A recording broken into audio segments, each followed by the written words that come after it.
I'm Macauley. I go by he or they pronouns. I am a non-binary transmasculine person. I grew up in Toronto, born and raised Danforth. I am a musician. I skateboard. I am trying to get really into surfing. I like to read and I like to ride my bike and I like to be outside and I like to hike. I like to be outdoors. I must have been 3 or 4 when I realized that I just wanted to be friends with the boys and not have them see me as a girl. I came out in October of 2017, so that's the huge journey that I kind of took to get here. I have 2 younger sisters and an older brother, so I came out to my 11-year-old sister yesterday. There's tons of resources for kids out there now, like even just like as shitty as it is, Caitlyn, can I swear? Yeah. Okay. As shitty as it is, Caitlyn Jenner really exposed what being transgender is. Even when I was like, I'm trans, my sister was like, oh, like Caitlyn Jenner, and I'm like, yeah, that's true. I was like, so that's okay, I'm a boy, like do you have any questions for me? Like you can ask me, it's okay, and are you scared? And she was like, no, and we just like high-fived, and that was fine. I came out to my 18-year-old sister who is like super femme and different from me. I like took her for a walk, and I was like, hey, I'm trans, and she was like, okay, obviously. And I'm like, okay. And then I have a 34-year-old brother. My dad actually outed me to him, and that made me feel super weird. He calls me his brother, calls me Mac. He sends me postcards from wherever he is in the world, and it's like, hey Mac, do you have any activities or processes that help you deal with dysphoria?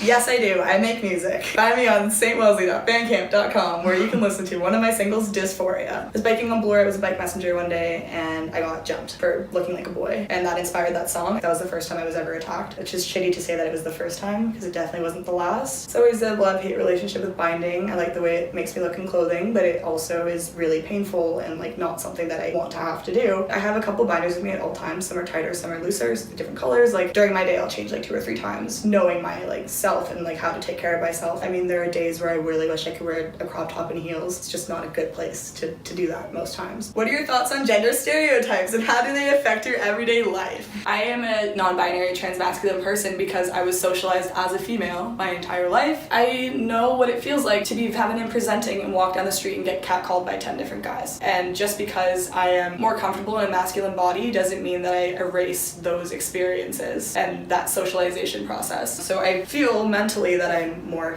feminine, if you're gonna call it that, but I would like to present in a masculine way. And that's so confusing for people because I'm on hormones. They just assume, oh, you're a trans guy. Okay, for your sake, sure. Am I gonna sit down with like the Starbucks barista who misgendered me and be like, I'm a non-binary trans masculine person? No, you can't in this day and age, and I wish you didn't have to. Every 10 minutes being misgendered, and as much as it's like, you know, just look past it, do some yoga, smoke some weed, like just be yourself. It's okay, that gets to you. And especially when you're like, am I passing? Am I looking okay? Like, is my jawline sharp enough? Is this, is that? Like, literally killing yourself mentally to like fit into the box that society wants you to be in rather than the box that you feel comfortable in. Not to say that this isn't this massive ice block that we're slowly chipping away at. Like, I could not imagine being trans 10 years ago, let alone 20 years ago, but it's a drop in the ocean. So gender stereotypes, can't do anything about them for the time being. Don't let it affect your everyday life. So much easier said than done. I don't know, dude, like, we're all gonna make it out of here okay. Drag is a huge part of queer culture, like from even prior to queer culture existing. Concept of two-spirited people has existed for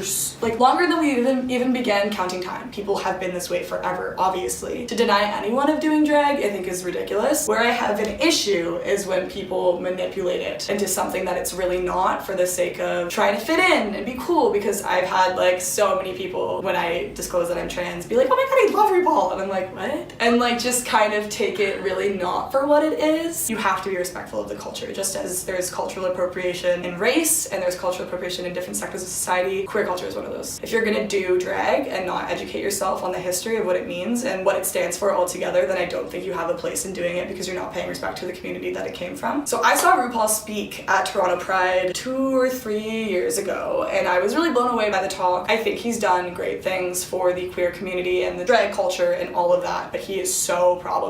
It's insane. Just so shitty. Like, we could go into that for 8 years. I'm not gonna do that, but that's another example of you have this huge figurehead for an entire community. You're the person that people refer to when they think of drag. It's RuPaul. And to have that person be so problematic is heartbreaking. Are we mad at it? No, because he's exposed drag to the world. To see everyone jump on this bandwagon and be like, I'm gonna go to Cruise, which is a bar in Toronto, and go to drag night, and it's gonna be so fun. It's gonna be my bachelorette party. Okay, sweetie, you're not raising millions for the LGBT LGBT, but I'm not going to be mad at you for doing that because you actually are supporting something that's really important to queer culture. You just have to be respectful. And RuPaul, just fucking get it together, sweetie. Like, come on. Really, really, for the sake of all of us, get it together. I have a really hard time being in queer spaces because I get so in my head about passing and like what other queer people think of me that I just don't even really venture. The majority of transphobia is from cis gay males, so any space where that's who's dominating it, I will avoid. The outdoors, great safe space. Hiking, love that. The ocean, really nice. Oh man, I came from such a really scary place that I never thought being trans would be okay. Here I am. Again, so much easier said than done. Takes so much balls to come out of the closet. Takes so much to even like come out to yourself, but it's so worth it. These people, these tormentors that are older and don't have a good grasp of how society is moving, are gonna die soon.